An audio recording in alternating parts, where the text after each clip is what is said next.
नमस्कार, जय हिंद दोस्तों। स्वागत है आप सभी के अपने परिवार सारथी एजुकेशन अड्डा में। और हम लोग देख रहे हैं अभी मैथ की सीरीज, जो कि आज हमारे सरहद सीरीज का 16वां दिन है, जिसमें हम लोग हर क्लास में लगभग 18 से 20 क्वेश्चन जो कि इंपॉर्टेंट है, जो आपके एग्जाम में आए हुए हैं, वो सभी क्वेश्चंस को देख रहे हैं।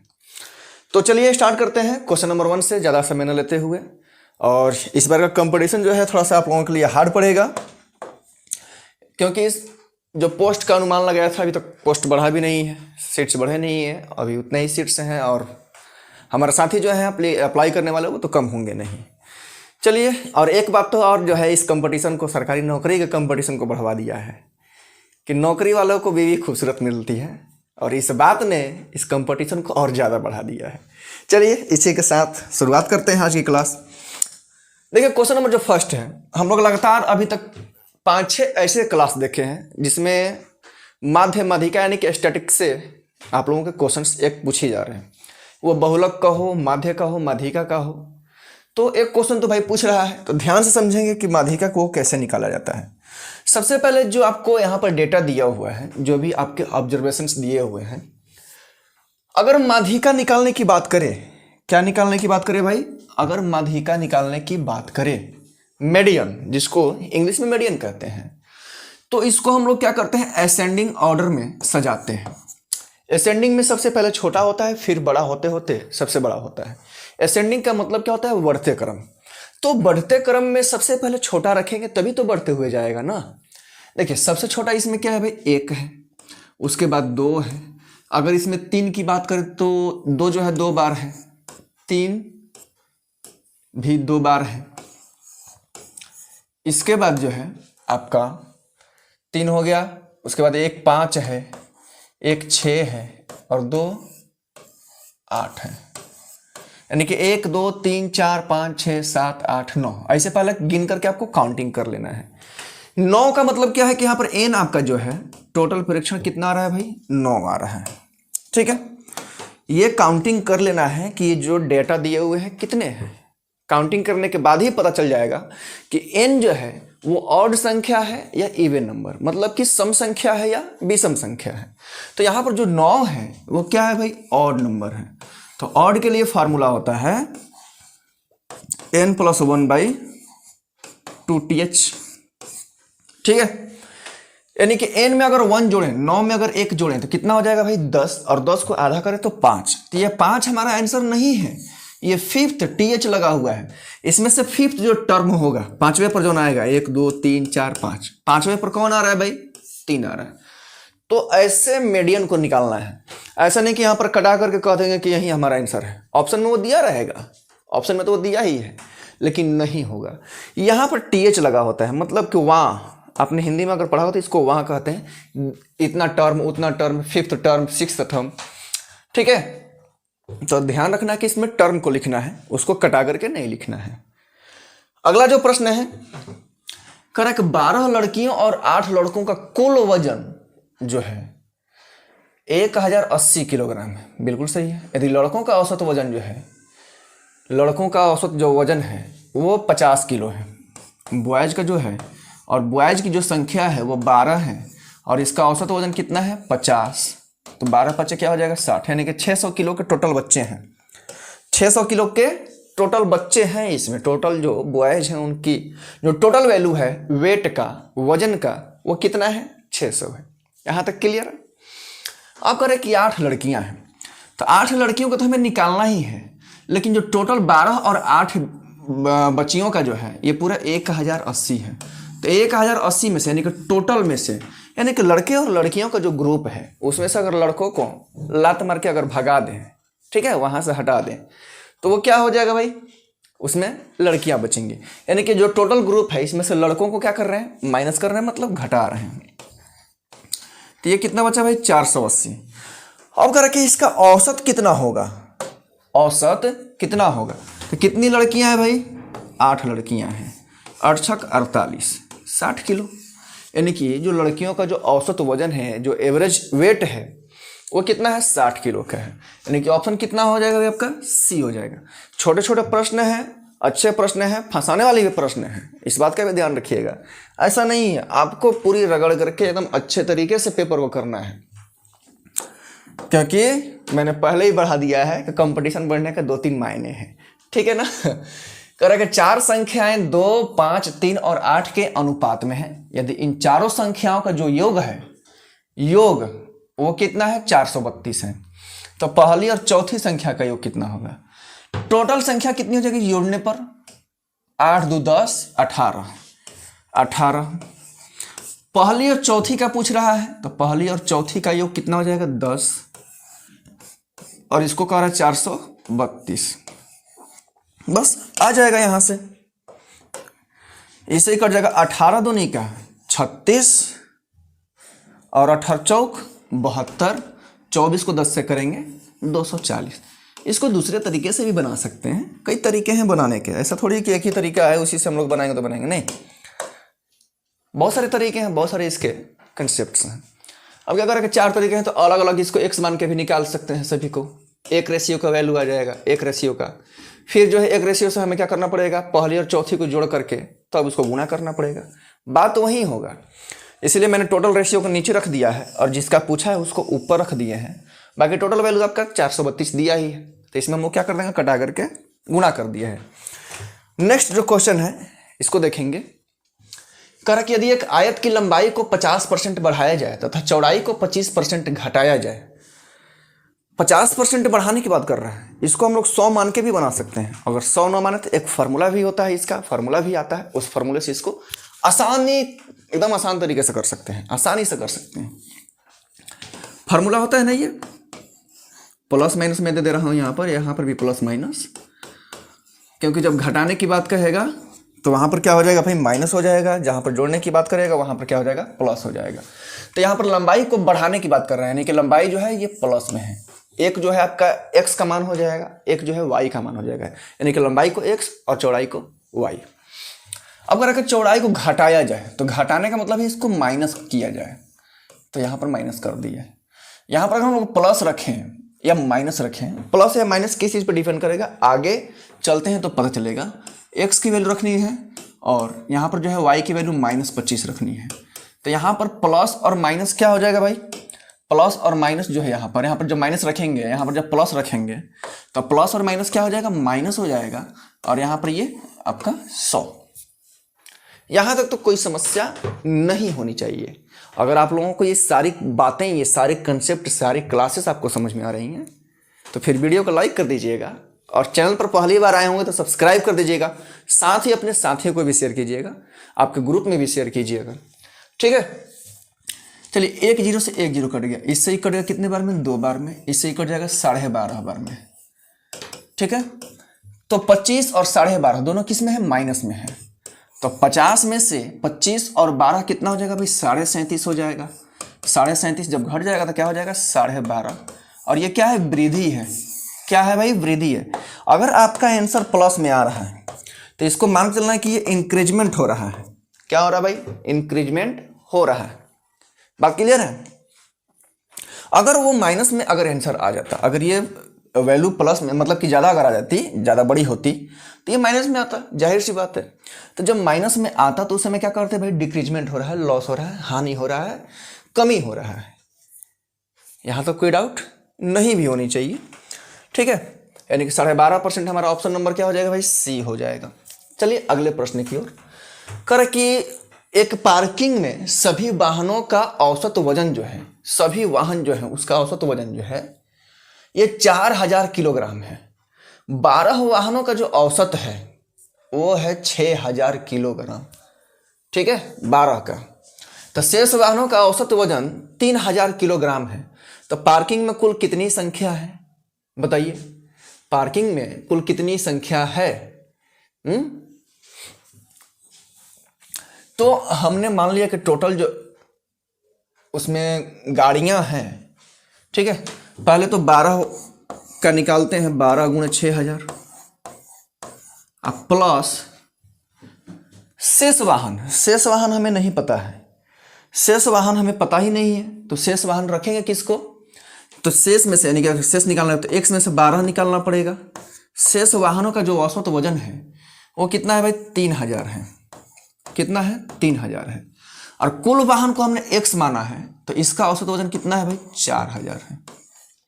अब इसी से हमारा ये निकल जाएगा। देखिए एक बार फिर से समझते हैं इसको कि उस पार्किंग में हमें गाड़ियों की संख्या नहीं पता है। हम गाड़ियों की संख्या को टोटल को क्या मान लिए, x मान लिए। टोटल क्या मान लिए भाई, x मान लिए। अब उस x में से हमें पता है कि 12 गो जो गाड़ी है, 12 गाड़ियां जो हैं, इसका औसत वजन 6000 है, ये दिया हुआ है, it is given in question. शेष कब निकलेगा, जब उस सभी में से इस 12 का तो पता है हमें, इस 12 वाले का तो हमें पता है, तो जो सभी में से अगर हम लोग 12 को घटा दें तो ये हो जाएगा शेष। ठीक है, अब चलिए बरछक 72,000 हो जाएगा यहाँ, और ये क्या हो जाएगा भाई 3000x प्लस 3000x अब माइनस बढ़ती आई 36,000। ठीक है, और ये क्या हो जाएगा भाई 4000x। चलो इसमें से अगर इसको हम लोग घटा लें और इसमें से इसको घटा लें तो क्या हो जाएगा भाई 3000 4000 का वैल्यू क्या हो जाएगा 1000, और इसमें से इसको घटा लें तो 36 हो जाएगा, 36,000। इससे ही कट जाएगा, x की वैल्यू कितनी आ गई 36, तो कुल संख्या कितनी है भाई 36 है। ठीक है, अगर शेष संख्या पूछा तो इसमें से 36 में से हम लोग 12 घटा देते 24 पूछता। ठीक है, लेकिन दिया नहीं है, इसका मतलब कुल संख्या पूछ रहा है, टोटल नंबर ऑफ व्हीकल्स। तो यहाँ पर कितना हो जाएगा भाई 36 संख्या होगी। अगला जो प्रश्न है, इस बात का ध्यान रखिएगा, percentage, loss profit, time and work से अच्छे क्वेश्चंस पूछे गए हैं, और हमेशा से एग्जाम में दिल्ली पुलिस वाले में भी बहुत अच्छे प्रकार से क्वेश्चंस पूछे गए हैं। चलिए, एक वस्तु का अंकित मूल्य जो है 1200 रुपया है तथा इस पर 31% की छूट दी गई है। यदि लाभ 15% है तो क्रय मूल्य क्या होगा। 1200 रुपया है, ठीक है, इसका छूट दिया गया है कितना 31%, यानी कि 100 में से इसको 69 रुपये में बेचना है। फिर भी इस पर लाभ जो हो रहा है इतना हो रहा है, कितना 15%। तो मैंने आप लोगों को प्रीवियस क्लासेस में भी बताया है कि जो लॉस होता है उसको 100 में से घटाया जाता है। 100 में से क्या किया जाता है, घटाया जाता है। अगर आपको प्रॉफिट हो रहा है तो 100 में इस प्रॉफिट को क्या करते हैं भाई, ऐड करते हैं। क्या करते हैं, ऐड करते हैं। यहाँ तक क्लियर है। चलिए 100 से यहाँ पर 100 कट जाएगा। 23 के पहाड़े में ये 3 बार में, 23 के पहाड़े में ये 5 बार में, 3 के पहाड़े में ये कितना बार में हो जाएगा भाई 3 चौका 12, 4 5 20, यानी कि 2000 आ गया। ये हमारा क्या है, मार्क प्राइस है। क्या है ये, मार्क प्राइस है। अगर इसको हम लोग अगर उल्टा करें, ठीक है, ये मार्क प्राइस तो पूछा नहीं है, तो 1200 का 69 रुपीज़ में बेचा है 100 रुपये की वैल्यू में, फिर भी इसको 15% का लाभ हुआ है। तो यहाँ से ये कट जाएगा, ये 3 बार में, और ये कितने बार में भाई 5 बार में। ये हो जाएगा 24, और 24 यहाँ क्या हो जाएगा 72, यानी कि 720 रुपये में उसका क्रय मूल्य है, और ये मार्क प्राइस है 2000 रुपये। अगर लिखना होगा तो कितना लिखेगा उस पर, 2000 रुपये लिखिएगा। ठीक है ना, MRP। ऐसे MRP निकालते हैं, थोड़ा सा उल्टा कर देंगे तो यहाँ पर क्या आ जाएगा भाई, इसका CP आ जाएगा। क्लियर है। फिर भी तो उसको 31% छूट देकर के 15% पहला कमा रहा है, यानी कि 1200 रुपये में बेच करके खरीद कर लाया कितने में, 720 रुपये में। नेक्स्ट देखेंगे, कह रहा कि प्लेटफॉर्म की लंबाई रेलगाड़ी की लंबाई की दोगुनी है। एक प्लेटफॉर्म है और एक रेलगाड़ी है, इसका लंबाई अगर x है तो इसका कितना है भाई 2x है। चलिए आगे बढ़ते हैं। कह रहा कि रेलगाड़ी की गति जो है 144 किलोमीटर प्रति घंटा है। रेलगाड़ी की जो गति है वो 144 किलोमीटर प्रति घंटा है। ठीक है, यदि रेलगाड़ी प्लेटफॉर्म को 30 सेकंड में पार कर जाती है तो लंबाई क्या है। लंबाई मतलब डिस्टेंस, दूरी बराबर क्या होता है, चाल गुणे समय, यही होता है। चाल कितना है 144 किलोमीटर प्रति घंटा, ठीक है, और समय कितना है 30 सेकंड में पार कर रही है। 1 किलोमीटर में दिया है और 1 सेकंड में दिया है, तो सभी को सेकंड में बदलने के लिए 5/18 से करना पड़ेगा। ठीक है, चलिए 18/8 44 हो जाएगा, 18/8 44 से यहाँ पर हो जाएगा 8 का 24 और 24 5 120, यानी कि टोटल 1200। लेकिन आपको तो 1200 देखने को मिल भी नहीं रहा होगा इसमें। अब ध्यान से समझेंगे कि जो 1200 दिया है डिस्टेंस का दिया है, डिस्टेंस कितना है टोटल मिला करके 1200, यानी कि प्लेटफॉर्म का भी डिस्टेंस और रेलवे का भी डिस्टेंस, रेलगाड़ी का भी डिस्टेंस, दोनों मिला करके दिया है। यानी कि अगर दोनों को मिलाएं तो 2x और x कितना हो जाएगा भाई 3x। 3x का वैल्यू 1200 आया है। इसमें से अगर x का निकालें तो कितना हो जाएगा भाई 4×3=12, 400। यानी कि प्लेटफॉर्म की लंबाई 400 है। अगर वहीं ट्रेन का पूछ दिया होता तो 4 दूनी का कितना हो जाता 800 और दोनों मिला करके 1200। क्लियर हो गया यहाँ तक?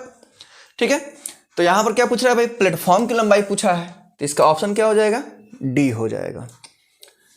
नेक्स्ट क्वेश्चन देखेंगे, कह कि एक वस्तु के विक्रय मूल्य, विक्रय मूल्य मतलब कि सेलिंग प्राइस, ठीक है, और क्रय मूल्य मतलब सीपी, कॉस्ट प्राइस, ये 7 है और ये 5 है, और इतने पर ही इसको लाभ हो रहा है कि हानि हो रहा है ये बताना है, और वो भी परसेंटेज में बताना है।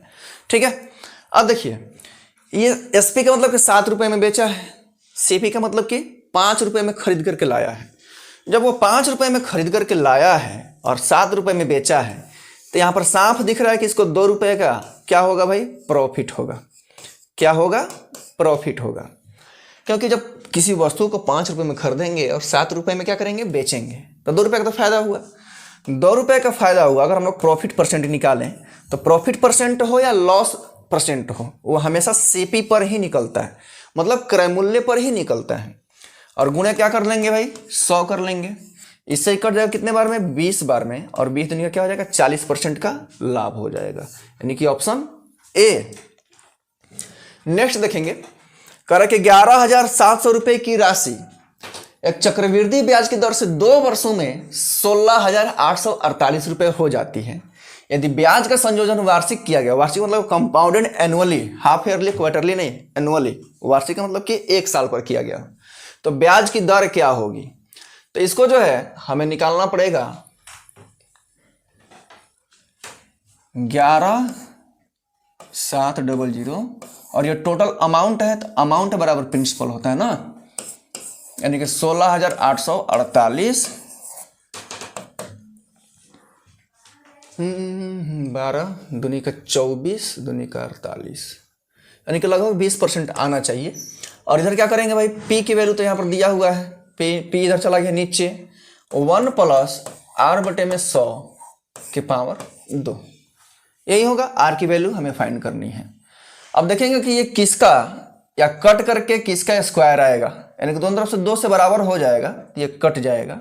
लगभग आप लोगों का 20% आना चाहिए। इसको आगे कैलकुलेशन को कर लीजिएगा। ठीक है। अगला देखेंगे, करके 4,650 यानी कि 4,650 रुपये की राशि साधारण ब्याज से उधार दी जाती है।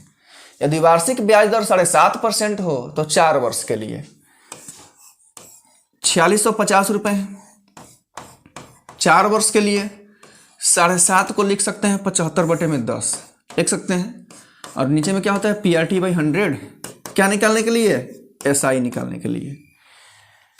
1 0 से तो यहाँ पर 1 0 कट जाएगा, इससे ये कट जाएगा कितने बार में, 25 बार में, और 25 से ये कट जाएगा कितने बार में, 3 बार में, 25 3 75। ठीक है। अब इसको गुणा कर देंगे तो 5 3 15 हासिल 1 6 3 18 1 19 हासिल 1 4 3 12 1 13 1,395 रुपये आएंगे। ये तो क्वेश्चन बहुत आसान था। चलिए अगला देखेंगे, बहुत ही बढ़िया क्वेश्चन है। कह रहा है कि एक ठोस घनाभ की लंबाई, घनाभ दिया है, घनाभ का मतलब कि ये आयताकार में होगा, ठीक है, और इसकी लंबाई 14, चौड़ाई जो है 12 और ऊंचाई जो है 8, ये दिया हुआ है। और इसी बराबर को ये कह रहा कि यदि इसको घनाभ को पिघला करके और 2 सेंटीमीटर का घनाभ बनाना हो, ठीक है, इसको पिघला करके छोटे छोटे घनाभ बनाने हैं, यानी कि पिघला करके, बिगाड़ करके, पचका करके अगर बात करें तो इसका यह मतलब होता है कि इसके आयतन की बात कर रहा है। क्या कह रहा है भाई, आयतन की बात कर रहा है। तो अगर दोनों का आयतन की देखें तो अगर इसमें हम लोग नंबर निकालना है, आयतन यानी कि इसको पिघला करके इस रूप में निकालना है, और साथ में हमें नंबर भी पता करना है।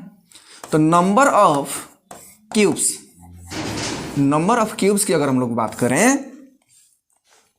तो 14 12 8, यानी कि ऊपर में क्या हो जाएगा, घनाभ का आयतन, ऊपर में क्या होगा, घनाभ का आयतन, और नीचे में घन का आयतन क्या होता है, भुजा क्यूब, ये एक भुजा दिया है 2 सेंटीमीटर का, तो भुजा क्यू का मतलब कि इसको 3 बार लिखना पड़ेगा। घनाभ जो होता है एक वर्गाकार रूप में होता है, और घनाभ की लंबाई, चौड़ाई और ऊंचाई ये सभी आपस में क्या होते हैं, बराबर होते हैं, इसीलिए तो उसको घनाभ कहा जाता है। चलिए कटाते हैं इसको, ये कट जाएगा 7 बार में, ये कट जाएगा 6 बार में, फिर इसे कट जाएगा 3 बार में। 17 का 21 और 21 को 8 से करेंगे तो 168, 168। इसका मतलब ये है कि उसको पिघला करके 168 घनाभ क्यूब्स बनाए जा सकते हैं, जो वो घन का आकार दिया हुआ है। या उसको ऐसे भी पूछ सकता था कि इसको कितने घन काटे जा सकते हैं, पिघलाने की बात कहे या काटने की बात कहे, बात एक ही है, उसमें से कितने घन इस मेजरमेंट के काटे जा सकते हैं, जो भी आपका मेजरमेंट उसमें दिया हो। अगला क्वेश्चन जो है, कह रहा है कि मनीष 40 किलोमीटर प्रति घंटा की गति से अपने गृहनगर जाता है, ठीक है, और y किलोमीटर की प्रति घंटा की वापस आता है। उसके गृहनगर के और घर के जो मध्य बीच की दूरी जो है वह है 360। कितना है भाई, 360 है। तो कह रहा है कि y का मान क्या होगा, यानी कि इधर से क्या है तो 40 किलोमीटर प्रति घंटे के हिसाब से लगा है, उधर से आया तो हमें नहीं पता है कि किस हिसाब से आया है, लेकिन डिस्टेंस पता है, डिस्टेंस पता है कि 360 किलोमीटर का है। साथ ही ये भी पता है कि उसको आने और जाने में 21 घंटे का समय लगा है। कितने घंटे का, 21 घंटे का। तो उधर से वो किस चाल से आया है हमें ये फाइंड करना है। समय लास्ट में दे दिया है और आपका दूरी भी दिया है। तो समय बराबर क्या होता है, दूरी बटे में चाल। पहला चाल तो दे दिया है 40 प्लस उसके बाद में हमें नहीं दिया है कि इस 360 को y के डिस्टेंस से जा रहा है और दोनों मिला करके 21 घंटे ले रहा है। साथ में दोनों के बीच का जो डिफरेंस है, डिस्टेंस है, वो 360 है। तो समय बराबर क्या होता है, दूरी बटा में चाल। ये समय इधर रख दिया, समय के बराबर में रखा हमने, दूरी बटा में चाल, दूरी बटा में चाल, दोनों को मिला करके इसको 21 घंटे का समय लगा है। यहाँ तक कोई दिक्कत तो नहीं होनी चाहिए।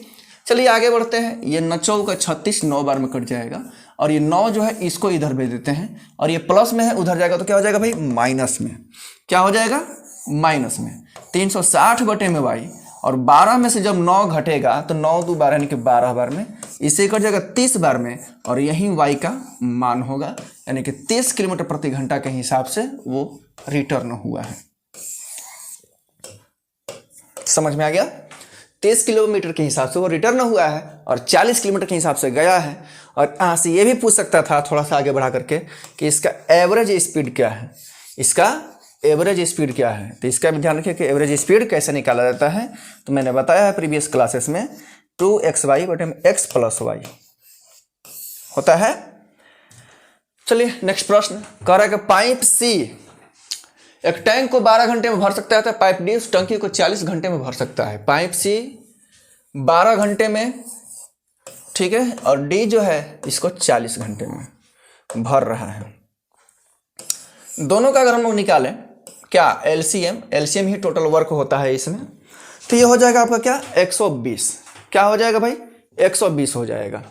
और ये हो जाएगा 1 घंटे में 10 काम और ये 1 घंटे में 3 काम। तो 120 बटे में दोनों को मिला कर की बात कर, तो दोनों को मिला देंगे यहाँ पर तो 13, इतने घंटे लगेंगे, ठीक है। यानी कि 120 बटे में 13 घंटे, लगभग 13 17 से 9 घंटे और समथिंग मिनट इसमें लगेंगे। ऐसे भी दे सकता है, घंटे और मिनट में भी देता है, तो उससे कोई घबराने वाली बात नहीं है। यहाँ पर मैं चेंज करके बता देता हूँ कि अगर मान चलो कि यहाँ पर दे देता है कि कितना घंटा और कितना मिनट, तो 13 9 17 से इतना हो जाता है। अब ये जो है आपका पार्ट में आ गया, यानी कि 9 घंटे तो ये पूरा हो जाएगा, ठीक है। और ये हो जाएगा 60 गुणे 3 बटे में 13, ये कटने के लायक है नहीं, 36 18 बटे में 13। ये भी मिनट में आएगा, सेकंड में आएगा, क्योंकि नीचे में क्या हो जाएगा भाई, प्राइम नंबर दिया है, तो ये शांत होने वाला नहीं है, अशांत ही रहेगा, ठीक है। तो ऐसे बदल सकते हैं इसको। अगला है कि दो संख्याओं का लघुत्तम समाप्तिवर्तक एलसीएम तथा एचसीएफ इतना इतना दे दिया है, ठीक है। एलसीएम दिया है 60 और एचसीएफ दिया है 3। तो कह रहा है कि यदि उनका अंतर यानी कि उन संख्याओं का अंतर जो है 3 है तो इन दोनों संख्याओं का योग कितना हो जाएगा। उन संख्याओं का अंतर 3 है यानी कि x माइनस वाई, ठीक है, बराबर कितना दिया है भाई 3। तो उन संख्याओं का योग क्या होगा ये बताना है। पहले तो हमें ऐसी दो संख्याएं लेनी है कि जिसका एलसीएम 60 आ जाए और एचसीएफ 3 आ जाए। ऐसी कौन सी संख्याएं आपको दिख रही हैं भाई, तो थोड़ा सा आप लोग सोच भी सकते हैं यहाँ से कि 12 और 15 ऐसी संख्याएं हैं कि जिसका एलसीएम 60 आ जाएगा और एचसीएफ 3 आ जाएगा। साथ ही इन दोनों के बीच का जो डिफरेंस है वो 3 है और इसी का योग पूछ रहा है। तो 15 और 12 कितना हो जाएगा, 27 हो जाएगा। कितना हो जाएगा भाई, 27 हो जाएगा। थोड़ा सा अलजेब्रिक जब क्वेश्चंस आते हैं तो उस समय थोड़ा आपको सोचना पड़ेगा जल्दी करने के लिए। क्लियर है ना। कह रहा है कि एक आयत की लंबाई, देखिए पहले एक आयत बना लेते हैं और इस आयत की जो लंबाई है वो 16 सेंटीमीटर है और इसका विकर्ण ये 20 सेंटीमीटर है, ठीक है। तो आयत की चौड़ाई क्या होगी आपको देखने से ये पता, पाइथागोरस थ्योरम से तो निकाल सकते हैं, क्योंकि ये 20 का जब हम लोग स्क्वायर करेंगे तो ये हो जाएगा 400 और 16 का क्या हो जाता है भाई 256। 256 होता है, 14 का 196, 15 का 225, 16 का 256। अगर इन दोनों का डिफरेंस देखें तो 144 आएगा। क्या आएगा भाई 144। और 144 को जब रूट में आप डालोगे according to the Pythagoras theorem तो क्या आ जाएगा भाई चौड़ाई इसका 12 यानी कि 12 सेंटीमीटर। अब यहाँ से इसके आगे परिमाप भी पूछ सकता था, क्षेत्रफल भी पूछ सकता था, ठीक है ना, ऐसे क्वेश्चंस को दे करके। चलिए, और कभी कभी क्वेश्चन में क्या कहता है कि इसमें एक रूम है या एक बॉक्स है तो इसमें कितने बड़ा से बड़ा बांस को रखा जा सकता है, पेंसिल को रखा जा सकता है, कितने कैरेट रखे जा सकते हैं। चलिए अगला कह रहा है कि P तथा Q मिलकर के कार्य को 20 दिन में पूरा करते हैं। P प्लस Q अगर दोनों मिल जाए तो एक काम को 20 दिन में पूरा कर लेगा। P अकेला इस काम को, P जो है अकेला इस काम को 36 दिन में पूरा कर लेता है। तो कह रहे हैं Q अकेला इस काम को कितने दिन में करेगा। बड़ा आसान है। सबसे पहले तो इन दोनों को एलसीएम हम लोग फाइंड करेंगे। जब एलसीएम फाइंड करेंगे तो 36 5 180 और 20 के भी पहाड़ा में 180 है। इससे ये 9 बार में और इससे ये 5 बार में। अब यहाँ पर दोनों का ये कंबाइन दिया है P और Q और यहाँ पर सिर्फ दिया है P। तो अगर P और Q में से अगर हम लोग P को निकाल दें बाहर, P को वहाँ से भगा दें, ठीक है, तो क्या बच जाएगा भाई Q बच जाएगा। और Q का ही पूछ रहा है तो Q बराबर जो टोटल काम है हमारा 180, जो टोटल काम है क्या 180, ये दोनों जो काम कर रहा है 9 में से दोनों मिलकर के 9 काम कर रहा है और इसमें से 5 को अलग निकाल दें यानी कि P को अलग निकाल दें तो 180 बटे में कितना बचेगा भाई 4 और इसे कटाने पर कितना आएगा 45। 45 चौका 180 यानी कि Q जो है उस काम को 45 दिन 45 घंटे 45 मिनट में जो भी आपका क्वेश्चन में दिया रहेगा वो आपका आंसर हो जाएगा। यानी कि यहाँ पर दिन दिया है तो आपका 45 दिन, ऑप्शन नंबर क्या हो जाएगा सी हो जाएगा। चलिए इस प्रकार का जो क्वेश्चन है क्या कह रहा है कि पहली वस्तु का विक्रय मूल्य थोड़ा सा लंबा होगा और ऐसा क्वेश्चन तो आप लोगों को बताया भी गया है कि ऐसे प्रश्न पे हमेशा हानि होता है। तो हानि निकालने के लिए एक वस्तु को बेच दिया है 470 रुपये में और एक वस्तु को 470 रुपये में खरीदा है तो दोनों का हमें सीपी निकालना पड़ेगा। सीपी निकालने के बाद ही निकालना पड़ेगा और लगभग इसमें आपका 4% तो होगा नहीं, लाभ तो होगा ही नहीं, न लाभ ना हानि, ये तो होगा ही नहीं, हानि होगा। अब इन दोनों में फाइट करना है। तो यहाँ से हम लोग बता सकते हैं कि 2 दूनी का 4 होता है और 2 दूनी का 4 में से कितना घटा लेंगे 470 दिया है 47 दूनी का 45 94 यानी कि लगभग आपका 2 वाला ही होगा। तो 2.22 यही आपका क्या हो जाएगा भाई हानि होगा। ये क्वेश्चन थोड़ा सा लंबा है, इसको बनाने के तरीके भी थोड़े से डिफरेंट है, थोड़ा बड़ा है, ठीक है। चलिए आज के क्लास का ये लास्ट क्वेश्चन था और इसी के साथ जो है इस क्लास की समाप्ति करते हैं। फिर मिलेंगे आप लोगों से नेक्स्ट क्लास में। यदि आप लोगों को क्लास अच्छी लगी हो तो फिर वीडियो को लाइक कर देंगे और चैनल पर पहली बार आए हो तो सब्सक्राइब कर देंगे। साथ ही व्हाट्सएप चैनल का लिंक आपके डिस्क्रिप्शन में दिया है, आप लोग वहाँ से उसको चैनल को भी फॉलो कर लेंगे। तब तक के लिए जय हिंद।